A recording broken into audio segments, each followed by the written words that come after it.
Today I had the absolute privilege of sitting down with Martyn Atkinson. Martyn is a financial services powerhouse. He is currently a CIO at Lloyds Banking Group. He talked a lot about his insatiable appetite for learning and developing new skills, and also the daily systems that he has in place to perform at the highest level over and over again. And that includes taking time out of his diary to think forward and do some strategic thinking. It also includes exercise as a fundamental part of his daily and weekly routine. Martyn also touched on his level of ambition and talks about how he looks to bring ambition out of those around him. This really is a fascinating conversation. I hope you enjoy it as much as I did. So Martyn, thanks for joining us today. No worries, thank you for the invite. Well, look, I wanted to jump straight in. Obviously, a lot that we can unpack in this conversation. So the first question is, what has enabled your rapid career trajectory, in your opinion? Very kind. I'm not sure I would kind of qualify it as rapid. I think probably two things. One, I think when I set out on my career, over 20 years ago, I always had like a kind of long-term vision around what I'd like to achieve. My dad always says you have one life and one career, don't waste it. So I always felt I had a relatively lucid view of where I wanted to get to.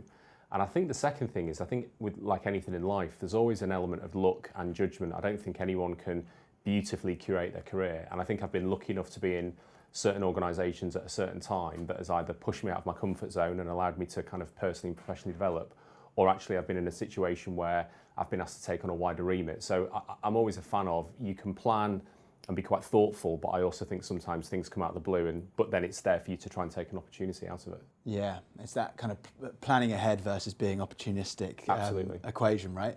And so where do you see yourself kind of leaning on that scale? Would you say you are somebody that is looking 2 moves ahead most of the time, or are you constantly looking for the opportunities that pop up and grabbing them when they come?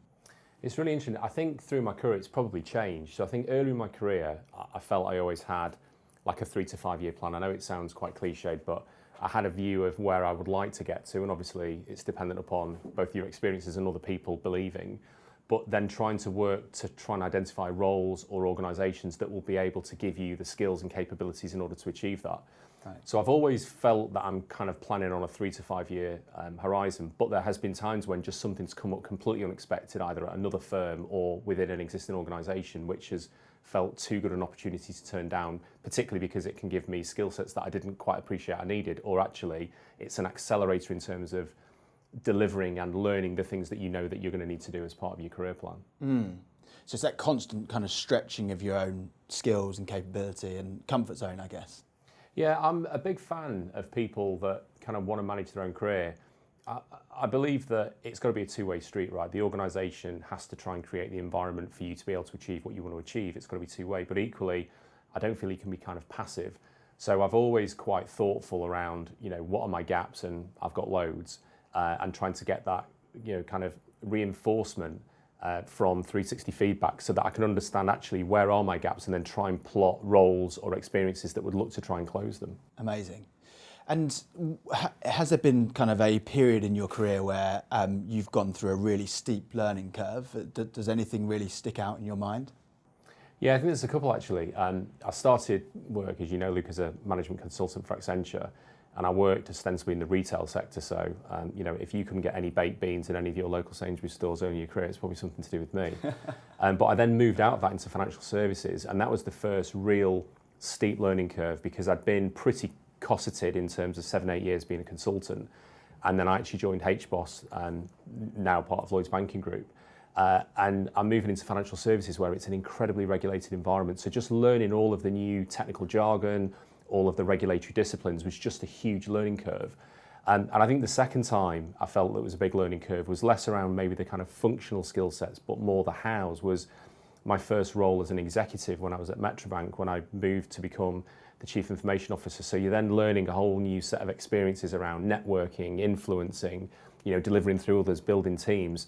So I do think throughout your career there are periods when either functionally or from a house perspective you will be immersed in kind of new learning experiences, but I think that's part of the fun of having a career. Yeah, definitely. And that kind of appetite for learning, we talked about that a little bit when we were prepping for this as well. Has that been something that you've had throughout your career and maybe even earlier than that? And where does that come from?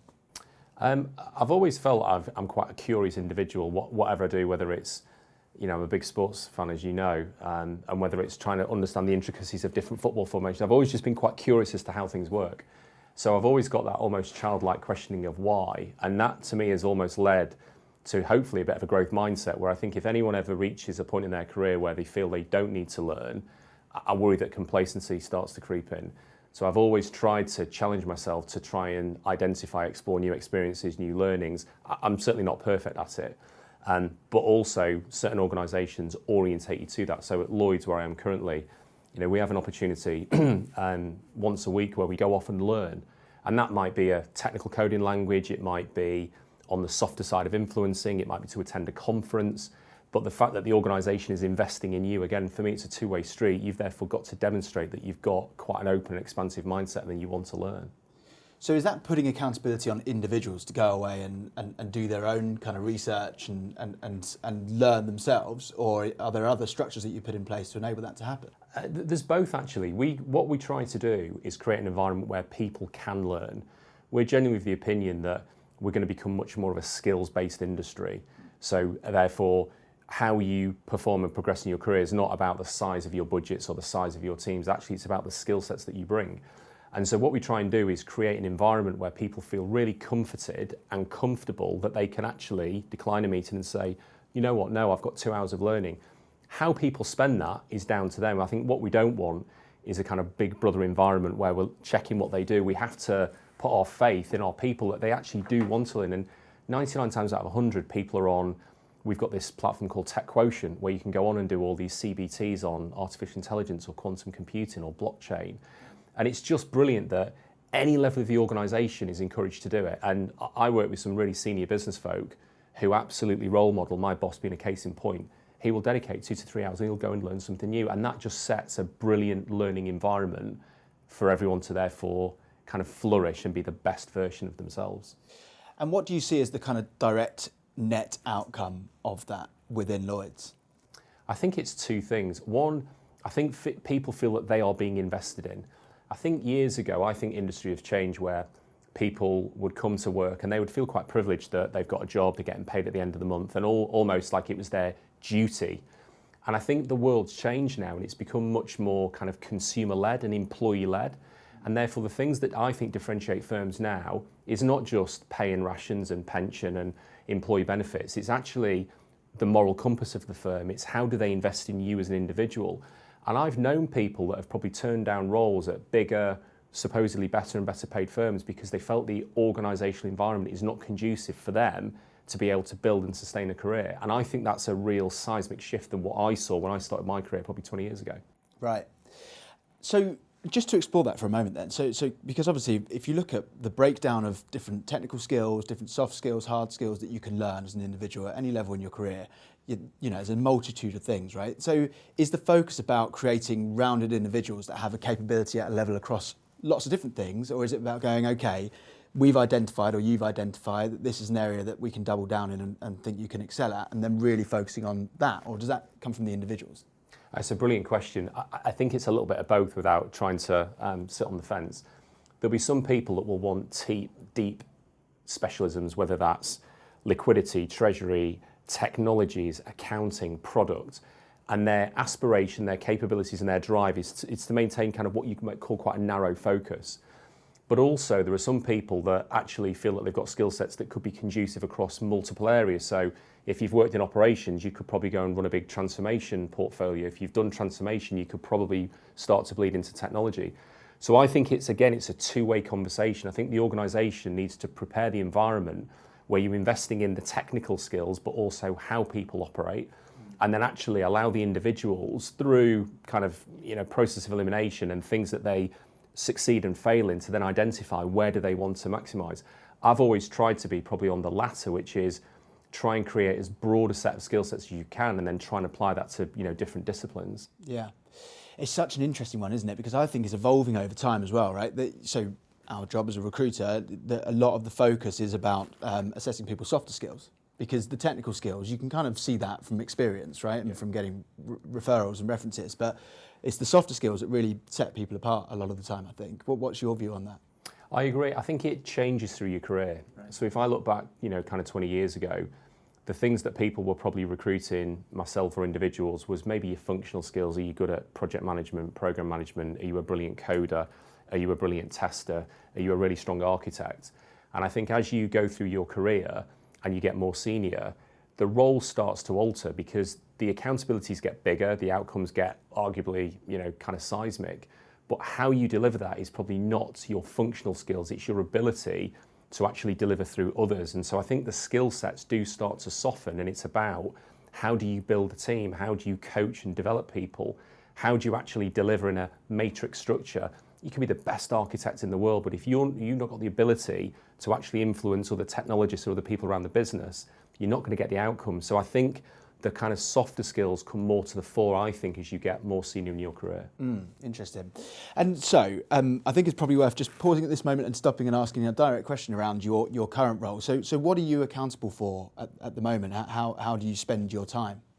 So my official title is CIO of Consumer Relationships and Mass Affluent, which is probably the longest job title in the industry.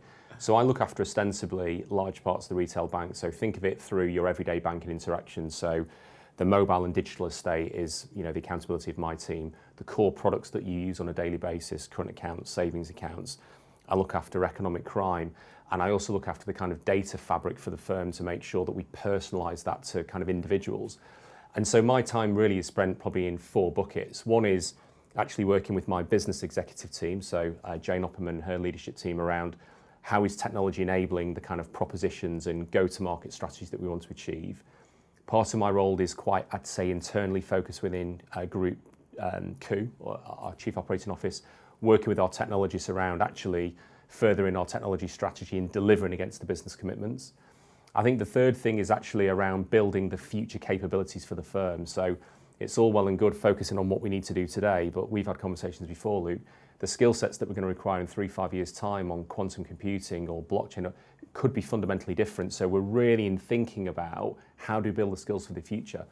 And then the fourth thing is actually being out with the teams and connecting with them and trying to connect what they do on a very local and practical basis back to the outcomes that Charlie and the team are trying to achieve. Because I feel as a leader, one of my roles is to try and connect the outcomes that we want to do organisationally to the work that we do on a day-to-day basis. And my view is if I'm not doing that, if they don't know why they're doing what they're doing, I'm probably not doing a very good job myself. It's crazy to me to think that, if you think about the size of your to-do list on a day-to-day basis, it's probably expansive, I imagine, but you've kind of zeroed in on 4 buckets of activities that really matter. And I think that's something that everybody can kind of learn from, right? But and you mentioned the skills of the future there. Obviously, we both have young families. It's also crazy to think, and I'm sure you see it from a technologist perspective, that by the time our kids are going into the workplace, the jobs that they're going to be doing probably don't exist today, right? Which is mad and scary. Well, it is. I mean, we often talk about AI and the robots are coming and there's going to be no jobs. I mean, I just think that that's just grossly overplayed. But what I do think is true is that the roles that we've got today will probably be very different than the roles that we've got in 5 years' time. The best example we've got, you think about AI, who are going to be the kind of prompt engineers? Who are the people that are going to get all the data in a space that you can apply the artificial intelligence? And, we've talked before, Luke, you think of ChatGPT, which is, I think, 14, 15 months old now. I mean, that was just not around 15 months ago as a concept. And now it's literally in the conversations of probably every executive and board in the UK and globally. And therefore, it's the kind of half-life of these technologies and these skill sets are just changing so quickly. So what our children will be thinking about now will probably be vastly different than what they'll probably do in 5-10 years' time. Yeah, and so for you, how do you stay up to date with these trends? It's very difficult. I try and be quite disciplined. So we've got the time to learn, as we call it, at Lloyds, where I'll dedicate some time and I'll go to conferences. I'll listen to tech podcasts. We've also got some third-party suppliers that we've got deep ingrained relationships with. I get those guys and girls to come in and actually just talk to us around what they're seeing globally, new trends. And then another thing that I try and do is read a lot of white papers from kind of futurologists, because the thing with futurologists is no one can really predict it, but actually at least having an opinion on what are the 2 or 3 things that really might be quite important in 5 years' time, rather than, I suppose, kind of having a blank view. So I try and dedicate a part of my diary in the week. I'm not always brilliant at doing it, but certainly over weekends I'll listen to podcasts if I'm exercising, if I've gone for a run, so that I can at least try and keep my finger on the technical pulse, so to speak. Amazing. And I guess, going back to the point around kind of all the various things that you have to manage, and yet you've still got this focus on your own personal growth and development, where does your inspiration as a leader come from? I feel very privileged through my career to have worked around some really talented people across all of the organisations I've been lucky enough to work with. And I've always tried to identify skill sets in others that either I've got a complete gap in, or that there's a gap between how I do it and how they do it. And therefore, I don't really try and identify like my boss as the figurehead. There's people that have worked for me in previous firms where they are much better at doing certain things than I am.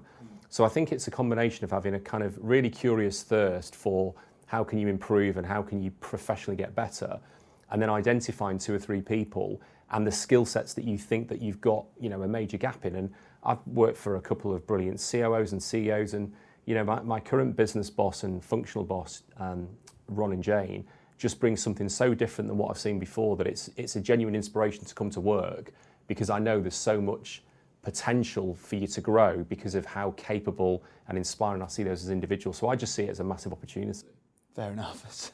It's a nice way to articulate it. And so if you think back over your career and kind of all the learnings you've had and the development that you've had, you know, would you say that the bulk of that has come through trying things, experimenting, failing probably at times, or has it been mainly through the kind of the focus on your learning, maybe through books, podcasts, etc.?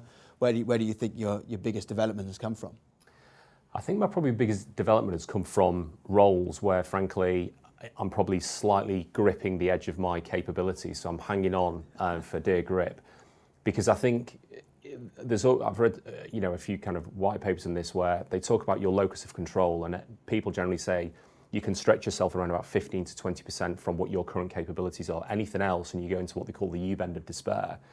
So I've been quite lucky where I've had some roles that have really pushed me to my technical, functional, leadership boundaries, but they've just been within grip that hopefully I've been able to kind of keep hold of them and go on to develop. So I felt that it's the role pushing. I think it's great to read books. I think it's great to do conferences, listen to podcasts. That's the theory, but the practical deployment of some of those skills is actually on the job. And I've been really lucky that I've been probably given some roles maybe earlier than probably my technical or functional skill sets would have warranted, but I've tried to grasp that opportunity to, again, try and learn and develop and professionally grow. And so much of it is about being in a safe space, right? Where you feel like you can push those boundaries. How do you create that type of environment? I look to one of the people that is now my mentor and how he used to run his team. It's generally trying to create a safe environment where people feel comfortable getting things wrong or feel comfortable asking the obvious question. I'm sure you've been in meetings, Luke, where you're sat there thinking something, but no one's quite got the bravery to say, I've probably got a stupid question. And I've worked for one individual that there was no such thing as a stupid question. There was no such thing as failure, as long as you learn from it. And for me, that almost psychological safety and that kind of open culture is where people genuinely thrive, because they feel that you've got their back. And if they feel that you've got your back, they'll be more engaged. And if they're more engaged, they're probably more committed. So it's this beautiful virtual circle, but it all comes from the culture and tone that leaders set. And it comes back to your point around role models. Trying to take the best of what you've seen and create that environment, I think, is the thing that unlocks organisational value. Yeah, it's interesting. In one of the other conversations that I've had similar to this, the guy who I was interviewing, he's actually a CEO for a FTSE 100 firm, and he said something which really resonated with me, which is he tries to take something from everybody that he meets. Yeah. And I've taken that away and thought, well, actually, it sharpens the mind. It makes you more curious naturally. And even if you're thinking, well, I don't see the value here, then actually asking those questions to unlock it, it's a really cool way of actually expanding your own capability and skills, right? Oh, 100%. And, to the point we've just talked about, probably one of the best people I've ever learned from was a gentleman that worked for me when I was at Nationwide Building Society, because his ability to connect emotionally with his team, to know something about every member of his team, whether it's their wife's name, whether it's what football team their children play for, whether it's what film they were going to see at the cinema. And he used to create an environment of utter empathy and arguably a bit of vulnerability. And his team would literally run through brick walls. And I used to look and think about, how's he creating that environment? And a lot of it was, the conversation we just had, spending time with people, being curious, asking questions. And the feedback and the kind of discretionary effort that his team gave him for that was just unbelievable. And therefore, I don't ever think you should be looking up as to how you can develop. There's just so many opportunities through life where you can learn from other people that have just got skill sets that you don't. Right. Reminds me of Alex Ferguson. I think he had the same approach, right?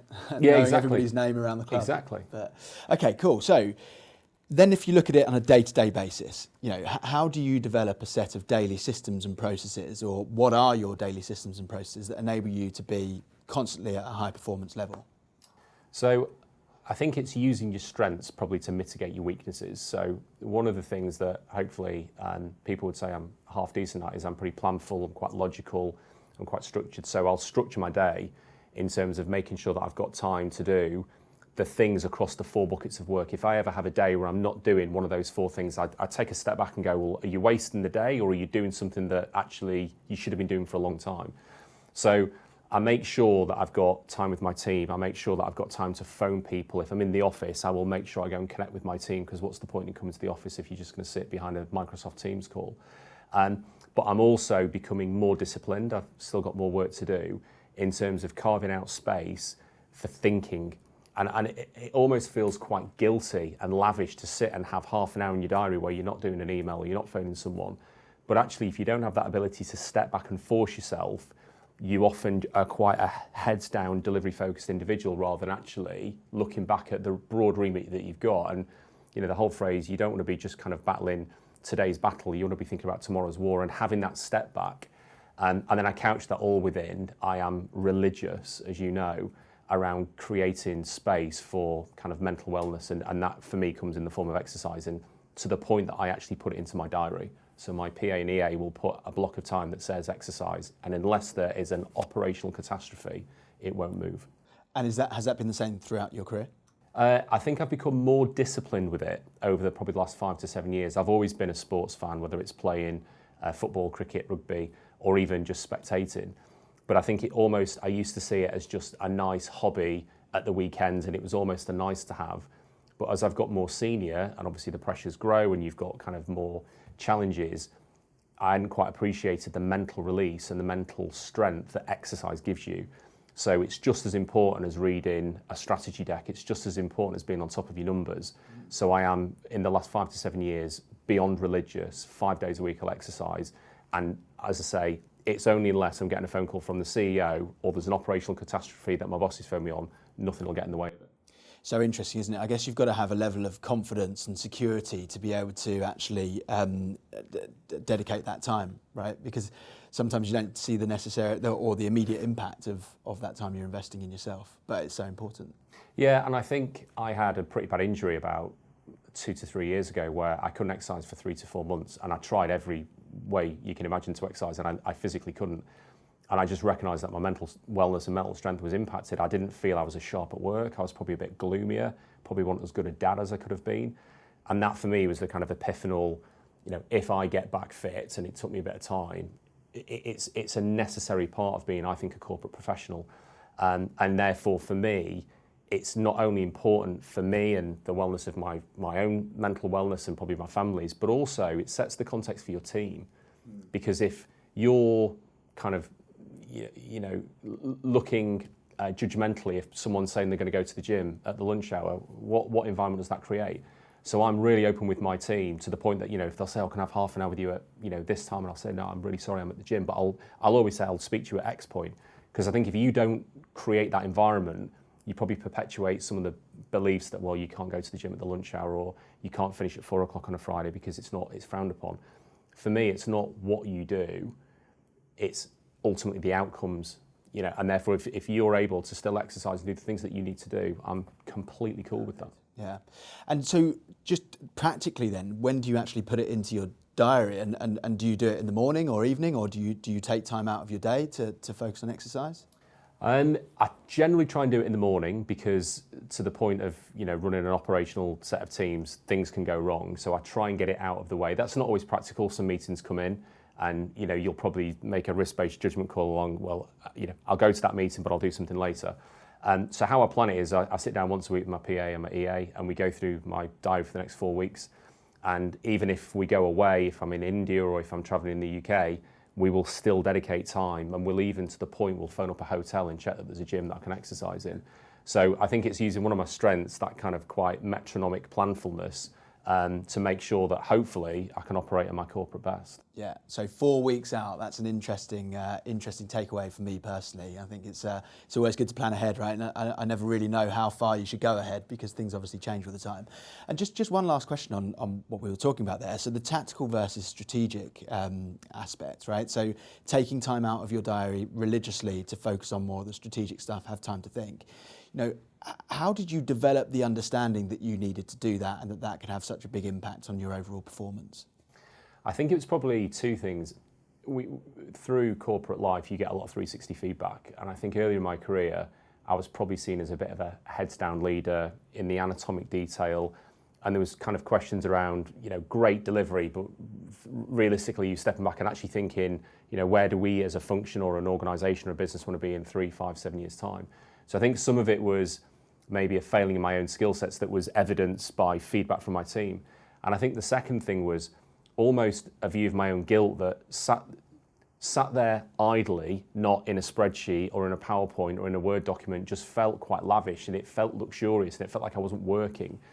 And actually, as I started to become more disciplined and put that into my diary, the performance of the function tended to get better because I was hopefully trying to get them to concentrate on the things that they needed to do rather than everything being important and urgent. So that step back started to, I think, hopefully codify the things that the teams needed to be focusing in on. And then it becomes self-fulfilling because it's people are working on cool things, the necessary things, they get more engaged. But it certainly wasn't through kind of judgment. I think some of it is adapting your style if things aren't going as well as you'd want them to. You believe what you see, and when you see it, it makes you want to do it more. Absolutely.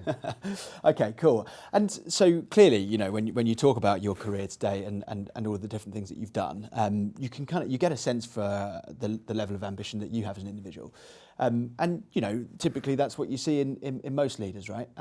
I would say that probably if you ask 100% of professionals, 90% of them would say that ambition is one of the things that kind of really resonates with them, right? But can you learn how to be ambitious, in your opinion?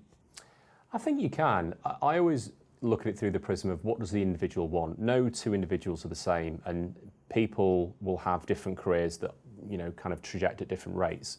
The whole classic, it's a marathon, not a sprint. So I think I always come back to, firstly, the point I made earlier. You have to own your own career. And that might be what environment you operate in, what functional discipline, what industry. And you will then set your own kind of moral tone around how quickly you want to get there. I have an ambition, and whether I'll ever achieve that ambition, will be debated. But I think an individual will always operate at the kind of metabolic rate that they want to. I don't think you should ever force someone into wanting to be something that they're not. But I do think that if you encourage people to be more planful in their career, my sense from the development and mentoring that I do with people, I think it creates a bit of a burning light inside them that says, actually, I probably can do more than I thought I could do. And if I can do more than I thought, then how do I do that? And once they start to do that, they get the skills, and then that reignites and kind of reinvents the ambition. It becomes self-fulfilling. So I'm always a fan of, it's got to be a two-way conversation. You've got to let the individual have their own innate view of what they want to do.